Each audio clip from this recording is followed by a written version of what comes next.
साह्रै नै दुःखद खबर छ साथीहरू। टेक्ससमा मोटर बाइक चलाइरहेको अवस्थामा दुर्घटनामा परेका नेपाली 19 वर्षीय विद्यार्थी भाइ इप्सन भट्टको दुःखद निधन भएको छ र यो निधनले परिवार सदस्य मात्र होइन कि समस्त अमेरिकामा रहेका नेपालीहरू, टेक्ससमा रहेका नेपाली दाजुभाइ दिदीबहिनीहरूलाई मर्माहत बनाएको छ। अमेरिकामा रहेका सम्पूर्ण विद्यार्थी जगत र दाजुभाइ दिदीबहिनीहरूमा एउटा चाहिँ शोकको अवस्था अहिले छाएको छ। मार्च 22 गत शनिबारको दिन भएको यो दुर्घटना पछाडि उनलाई चाहिँ स्थानीय अस्पतालमा सघन कक्षमा उपचार भइरहेको थियो र अस्पताल सिस्टमले उनलाई जोगाउनको लागि धेरै प्रयासहरू गर्दा गर्दै पनि ब्रेन र शरीरका धेरै अङ्गहरूमा ठुलो रक्तस्राव भएको र अलिकति छेदविच्छेदको अवस्था भएको कारणले उनलाई चाहिँ बचाउन नसकिएको भनेर भनिएको छ। र गत सालदेखि त्यहीँ सेन्ट मार्कोसमा रहेको टेक्सस स्टेट युनिभर्सिटीमा अध्ययन गरिरहेका विद्यार्थी इप्सन भट्ट भाइ चाहिँ को दुर्घटना पनि सेन्ट मार्कोस भन्ने स्थानमै भएको हो, जुन चाहिँ टेक्ससको अस्टिन र सेन एन्टोनियोको बीच भागमा पर्दछ। एउटा सानो र राम्रो सहर हो र त्यहाँबाट केही घण्टाको ड्राइभ दक्षिण लागेपछि मेक्सिको देश पनि आउँदछ।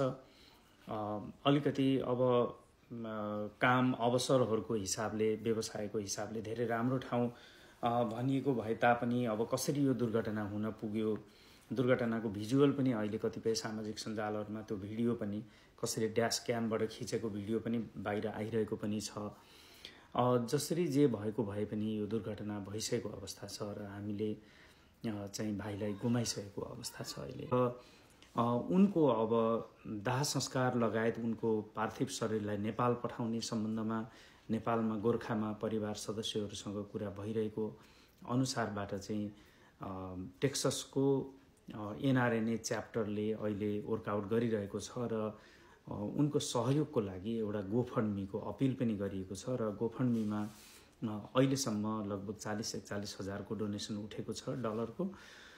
र अब परिवारले कति धेरै सपनाहरू बुनेर आफ्नो बच्चालाई यहाँ पठाएको हुन्छ। मात्रै 19 वर्षको बच्चा अमेरिका आएको 1 वर्ष मात्र भएको थियो र अहिले यो इमिग्रेसन सिस्टम एकदम टाइट भइरहेको अवस्थामा उनले दुःख सुख सकेसम्म परिवारलाई चाहिँ समस्या नपरोस् भन्ने हिसाबले धेरै प्रयत्न पनि गरिरहेका थिए।